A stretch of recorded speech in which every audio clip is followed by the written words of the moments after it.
कि नहीं महाराज मुझे इससे कोई मतलब नहीं, बस जो वस्तु आपके पास है ये मेरे पास भी होना चाहिए। सुन रहे हो रे डाकू लोगों? अब महाराज ये जो बाद में आप शब्द बोल देते बस यही खतरनाक है, इसी पर बार सब चल जाता है। देखो महाराज ने भक्तों के लिए डाकू कहा, और विद्वान भैया, विद्वान पंडित जी आप भी बैठे थे वहाँ के नहीं? भूतपूर्व वर्तमान सारे अध्यक्ष बैठे विद्युत परिषद के मंत्री वाले, इनके सामने तो ये भी कहेंगे हाँ कहा तो था महाराज ने। शास्त्रों में लिखा है हे भव्य जीवो, हे महान पुंडरीक जीवो, और महाराज ने कहा हे डाकुओ सुन। मैं समझता हूं कि मेरे बाहर सब चलते क्यों, ऐसा बुद्धू नहीं हो इतना। थोड़ा कड़वा लगा ना, है कड़वा है, लेकिन अंदर की जो नीयत है वो कड़वे शब्द मीठे करने से नीयत मीठी नहीं हो जाएगी। ऊपर का शब्द यदि हमने अच्छा भी कर दिया लेकिन नीयत मीठी नहीं हो जाएगी, क्योंकि आपकी नीयत क्या है? जो सामने वाले के पास है वो मेरे पास होना चाहिए, वही वस्तु मेरे पास होना चाहिए। सामने के बाद धन है वो धन मुझे चाहिए, सामने के बाद गाड़ी है वो गाड़ी मुझे चाहिए, सामने के बाद जो स्त्री है वो मुझे चाहिए, सामने के बाद जो पिछी है वह मुझे चाहिए, सामने के बाद कमंडलू है वो मुझे चाहिए, सामने वाले के बाद घोड़ा है वो मुझे चाहिए। बाबा भारती वो घोड़ा ही चाहिए बस। ऐसा घोड़ा मेरे पास भी होना चाहिए, ये बात नहीं कह रहा हूं, ये तो बहुत अच्छा ना, वही घोड़ा चाहिए, वही चाहिए। आप किसी में लगा लेना। थोड़ा सा यदि बुरा नहीं मानो तो बोलो अपने अपने अंदर झांको, ये डाकू पने का भाव दुनिया में लोगों को आता है या नहीं? यदि नहीं आता हो तो फिर मैं वापस ले लूँगा। वही वस्तु जो सामने तुम्हें मालूम है कि ये वस्तु सामने वाले की है, मालूम है, मालूम नहीं होने की बात नहीं कह रहा हूं, फिर भी तुम्हारी नीयत क्या हो गई? यही वस्तु मेरी होना चाहिए। क्या रावण को नहीं मालूम था कि विदेही राम की पत्नी है? कि अनजाना था? जान, वही पत्नी, वही स्त्री, वही सीता, वही विदेही मेरी होना चाहिए। इसी का नाम तो डाकू है। ये उदाहरण इसलिए दे रहा हूं कि उदाहरण आपके परिचय में है। चोर ने कहा कि यह गाड़ी मेरी होना चाहिए, तो वह उसी गाड़ी को चुराएगा कि नहीं? चुरा लेगा। 24 घंटे में अपने परिणाम जानो। ऐसी कितनी वस्तुओं पर तुम्हारी नीयत खराब होती है जो तुम्हें मालूम है कि मेरी है नहीं, फिर भी मेरी होना चाहिए। धन दौलत परिवार जो कुछ भी तुम्हें जहां लगाना है वहां लगा लीजिए। जब जब ये तुम्हारे अंदर, हमारे अंदर, अपन सबके अंदर जब जब ये भाव आए, भले हम भेष में साधु हैं लेकिन अंदर से डाकू हैं। भेष तो किसका है, लेकिन नियत क्यों? पर वस्तु को लेने का भाव आया ना, वस्तु पर की है, वही चाहिए मुझे, चाहे पिछी क्यों ना हो। पुरानी पिछी नहीं कह रहा हूं,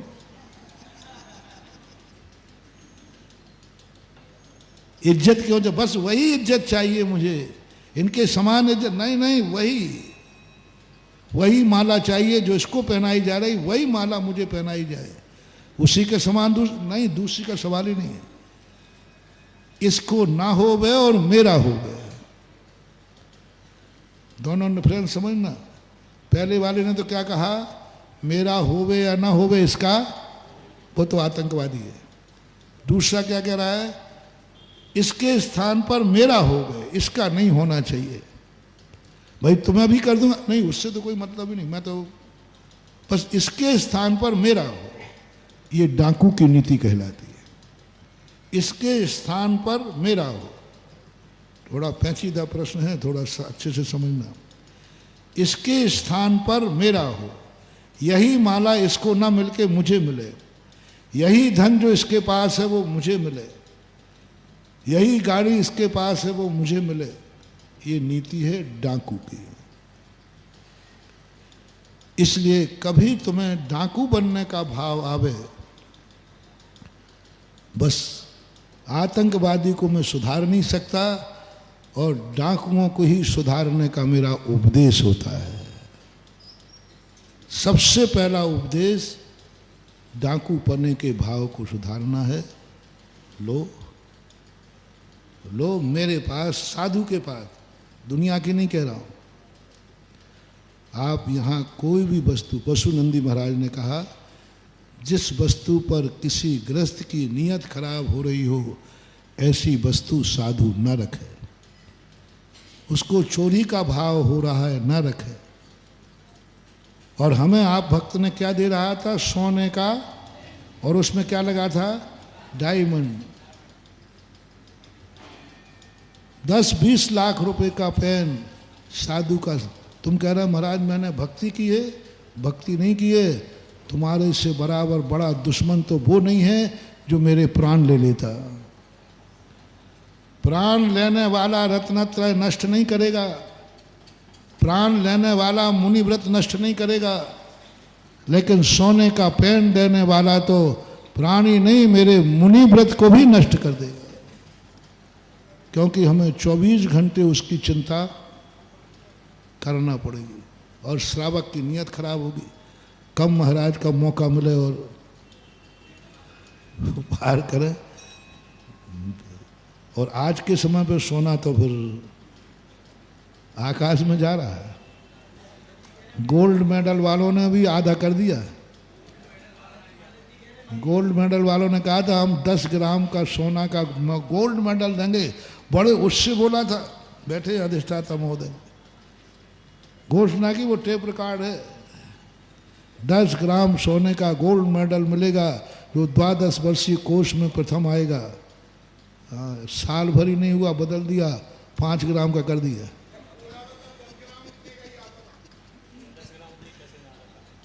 पाँच ग्राम बदल दिया। अब देखो, ये हमारी अनुपस्थिति में ये बोलते, फिर 10 ग्राम नहीं 1 ग्राम का कर देते तो मैं कुछ नहीं बोलता, लेकिन गवाह तो मैं था। मेरे सामने घोषणा की थी। इस स्टेज की सबसे बड़ा अतिशय है, जो निकल गया वह होगा। इसलिए मैं जब से कहता हूं, खास तौर से विजय धुर्रा से कहता हूं, जो तुझे मऊआ छोले की कहना है, जब तक मैं नहीं आया हूं तब तक बोल दे। कोई प्रमाणिकता नहीं। मेरे बैठने के बाद थोड़ी सा तुमने बोल दिया, फिर सवाल मेरा बहुत बड़ा है महानुभाव। मेरे सामने बोला कि 10 ग्राम सोने का मॉडल मिलेगा और साल भर में ही भाव बढ़ गए तो 5 ग्राम हो गया। मैंने कहा कि मेरी स्टेज का आज अतिशय खत्म हो जाएगा। फिर ये बातें कहने में नहीं आएंगी कि महाराज के मुख से या महाराज के सामने जो बोला जाए वह हो जाता है। जैसे ही 5 ग्राम कहा, इनके प्राय वो अरुण जी आए थे ना, अरुण जी, किरण प्रकाश वगैरह, मेरे पास जैसे कहा मोरे महाराज जी 5 ग्राम का किया है, महंगाई बहुत बढ़ गई, मुझे झाड़ निकल गई। अब मैंने कहा मैं क्या करूँ? मैंने कहा ये तो बहुत बड़ी सवाल है और मेरे अंदर जो कुछ भी आता है मैं कभी पूरा नहीं कर पाता हूँ। मेरे भक्त मेरी इज्जत पूरी करते हैं। मुझे अपने भक्तों पर विश्वास है, मेरे अपने आप से ज़्यादा मुझे भक्तों पर विश्वास है। मुझे नहीं मालूम है कि मैंने जो कहा वो पूरा होगा, लेकिन ये दावा करता हूँ मेरे मुख से निकला हुआ शब्द यदि भक्त के कान में गया तो वह नियम से पूरा होगा। भक्त के कान में गया है। मैं अपनी वाणी में, तुम लोग कहते जरूर हो, ठीक है वो आपकी महिमा है, लेकिन मुझे अपने शब्दों पर इतना विश्वास नहीं है कि मेरे मुख से निकल गया तो वो होगा, क्योंकि मैं तो बहुत छोटा सा साधु हूँ, छोटी सी साधना है, छोटी सी तपस्या है, छोटा सा ज्ञान है, काम चलाऊ सरकार है, कलयुगी साधु हूँ। चल रहा है, बढ़िया चल रहा है, ऐसी बात नहीं है, उसमें कोई कमी नहीं बढ़िया चल रहा है, ऐसा कोई खाता पीता हूँ है ना। जितना हमारे मूल गुण पढ़ना चाहिए वो मैं पाल रहा हूँ। डिक्टेंशन तो नहीं है, लेकिन फैल भी चल रहा है। इसलिए मैं अपने ऊपर तो विश्वास कर नहीं सकता, लेकिन मुझे अपने भक्तों पर विश्वास है।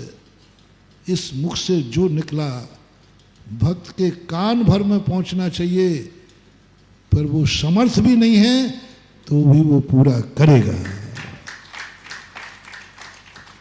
भक्त और शिष्य की परिभाषा क्या है? भक्त की परिभाषा यह नहीं है कि उसके भगवान कैसे हैं, उनके गुरु में ताकत कैसी है। भक्त की परिभाषा यह है कि गुरु की हर बात समस्या को भक्त अपने ऊपर लेकर पूरी करता है। भगवान से अपने काम नहीं कराता, भगवान के काम करता है। शिष्य की भी यही बात होती है। गुरु ने आज्ञा दे दी, बात खत्म है, अंगूठा काट दो, काट दिया। क्या सोचना कि इसी अंगूठे के बिना क्या होगा क्या नहीं होगा। द्रोणाचार्य को भी विश्वास नहीं था कि मैं जो कह रहा हूं वो सही निकलेगा। वहां द्रोणाचार्य के मन में एक विकल्प था, इसलिए उन्होंने मांगा था कि अंगूठा देगा नहीं और मैं इसकी विद्या छीन लूंगा। वहां ऐसा आता है कि गुरु विद्या देते हैं तो विद्या को छीन लेते हैं, वापस अभिशाप दे देते हैं, जा तेरी ये विद्या काम नहीं आएगी, मैं विद्या को छीनता हूं। ऐसा एक संस्कार है। तो द्रोणाचार्य तो इस मूड में थे, कौन देगा अपना अंगूठा, वही तो उसकी जिंदगी थी, वही तो विद्या थी, उसी से तो धनुष चलाता था। ये नियम से नानु करेगा और जैसे इसने नानु किया मैं इसकी विद्या छीन लूंगा। द्रोणाचार्य को मालूम नहीं कि मेरी बात सही निकलेगी कि नहीं, लेकिन वारे शिष्य वारे एकलव्य, गुरु द्रोणाचार्य के मुख से पूरा ही वाक्य नहीं हो पाया और अंगूठा चरणों में आ गया। अंगूठा चरणों में आ गया। भक्त यदि सच्चा हो, शिष्य यदि सच्चा हो, तो गुरु कभी झूठा हो ही नहीं सकता। गुरु का झूठा भाव निकल नहीं सकता। यदि भक्त सच्चे हैं और शिष्य सच्चे हैं तो गुरु कुछ भी बोल देगा, कुछ भी बोल देगा, भक्त उसे झूठा सिद्ध नहीं होने देगा। उसे कुछ भी करना पड़े तो वो लगा देगा जान। गर्दन भी काट लेते तो क्या गर्दन नहीं मांगी गुरुओं ने? अंगूठा मांगा है। वैष्णव दर्शन में आया है महाभारत में बर्बरीक,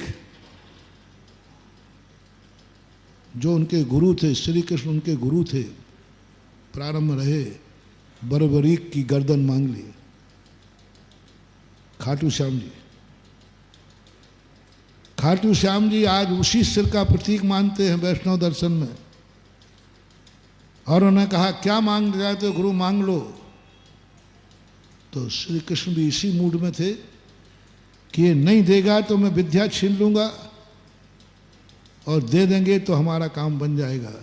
बर्बरीक ने तुरंत अपना सिर उतार के रख दिया।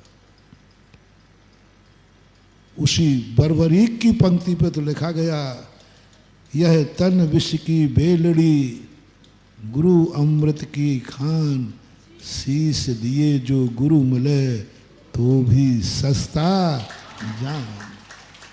और ये घटनाएं वहाँ बताई गई हैं और उन्हीं के मत में ये पंक्तियाँ लिखी गई कि बर्बरीक कहता है इतने सस्ते में गुरु का ऋण चुक जाएगा, इतने सस्ते में शीश दिए जो गुरु मिले। शीश देने पर यदि गुरु की दक्षिणा पूरी होती है तो बरबरी कहता है बहुत सस्ता है, उसने उतार के रख दिया। अब बोलो, ऐसे शिष्य जिन गुरु के हों, उस गुरु कभी झूठा सिद्ध होगा? कुछ भी बोल देगा, अनाप शनाप जो भी बोल दे, जो भी बोल दे, शिष्य पूरा करके दिखा देगा। ऐसे ही भक्त होता है। क्या बोला गया मतलब नहीं, भक्त कहता है बस बोल दिया तो होगा। और वही मेरी दशा है। मुझे तो अपने ऊपर तो कितना विश्वास है, मुझे अपने ऊपर तो विश्वास है ही नहीं। भक्तांबर पढ़ता हूँ तो मुझे अपने ऊपर विश्वास नहीं है कि मैं सही पढ़ रहा हूँ।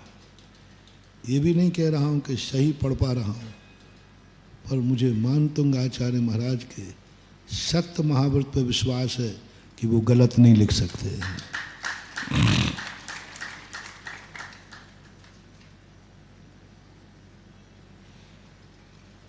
गंधोदक पे भी मुझे इतना विश्वास नहीं है,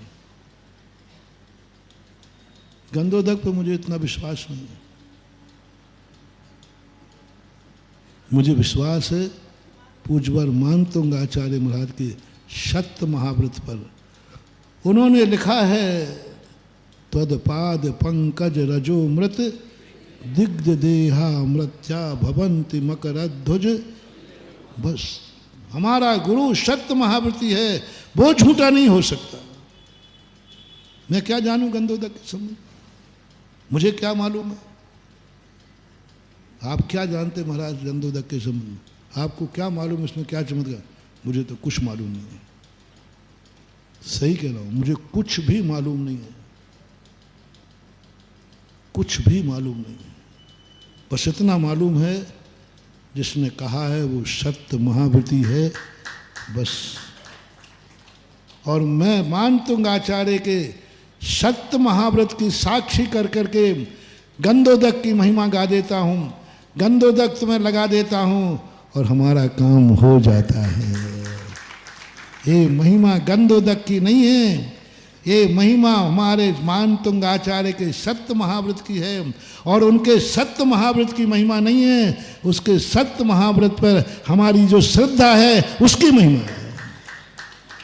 सभी को मालूम है कि सत्य महाव्रती होते मुनि, लेकिन वो सत्य महाव्रत का चमत्कार कब होगा? जब हमारी श्रद्धा होगी। नान्यथावादिनो जना, बस। हमारा गुरु अन्यथावादी नहीं हो सकता है। भले दिन को रात कहा है तो वो कुछ भी कहा हो, बस मेरे गुरु से निकला है तो अन्यथावादी नहीं हो सकता, हो ही नहीं सकता, सवाल ही नहीं उठता। और मेरा यही दावा है, मुझे मानतुंग आचार्य महाराज के सत्य महाव्रत पर विश्वास है। उन्होंने अपनी तूलिका से लिखा है उद्भूत भीषण जलोधर भार भुगुना सोच्याम दशा मुपगता श्रुत। बस वो श्रद्धा ही हमारा विल पावर है, वो श्रद्धा ही मेरा अतिशय है, वो श्रद्धा ही गंधोदक पे नहीं, क्योंकि गंधोदक के संबंध में कुछ नहीं जानता। मानतुंग आचार्य के सत्य महाव्रत पर इतनी श्रद्धा है, उन्होंने कहा है तो नियम से वैसा ही है, क्योंकि जैसा होता है वैसा ही गुरु कहते हैं। और वह कथन की आप श्रद्धा कर लीजिए। नमोकार मंत्र में क्या था भैया? आड़म ताड़म शेठ वचन। वो अंजन चोर नमोकार मंत्र को कितना जानता था, कितना जानता था, क्या मालूम था उसको? सेठ जी ने कहा है तो ये झूठा नहीं हो सकता, बस खत्म बात। ये झूठा नहीं हो सकता। पूज्यवर कुंद कुंद देव समय सार में कहते हैं ये जहर है, मर जाएगा। बोले दिया किसने? दिया किसने है? बोले वैद्य जी ने। बात खत्म है, पी गया, मरा नहीं। दिया किसने है? विश्वास की बात है। जहर है, स्पष्ट जहर है। कुंद कुंद भगवान कहते तुम जहर और अमृत के चक्कर में मत पड़ो, जहर और अमृत के चक्कर में मत पड़ो, मर जाओगे। क्योंकि तुम अमृत खोजोगे और जो बीमारी तुम्हें है वो अमृत से ठीक नहीं होगी, जहर से होगी। अब क्या करोगे? नहीं हमें तो अमृत चाहिए, जहर नहीं चाहिए, मर जाऊंगा मैं, जहर तो मार देता है। तुम अमृत को खोज खोज के, अमृत के कटोरे पी पी करके मरोगे, अमृत के कटोरे पी पी करके मरोगे। और फिर कहोगे लोग तो कहते हैं अमृत को पीने के बाद कोई मरता ही नहीं, मैं तो मर रहा हूं। अमृत को बदनाम कर दोगे। बहुत बड़ी बार पूज्यवर कुंद कुंद स्वामी ने समय सार में क्या गजब की बात कह दी, सारी शंकाओं का निरसन हो जाता है।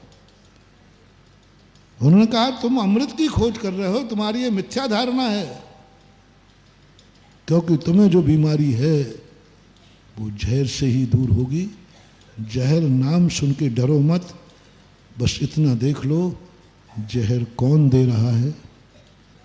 जय विस्मु भुजंतो बेजो पुरुषो न मरण मुवे आदि, तह पुग्गल सुकम उदयम ना वज्रधे नानी। ऐसे कुछ एक गाथा है। बेजो पुरुषो न मरण मुवे आदि, यदि वैद्य के हाथ से जहर मिला है तो पी जाओ, नियम से तुम मरने से बच जाओगे। और सारा जगत चमत्कार कहेगा जहर पी करके भी बच गया। ये वैद्य का चमत्कार है, ये वैद्य का चमत्कार है, क्योंकि वैद्य जानता है कि इस बीमारी की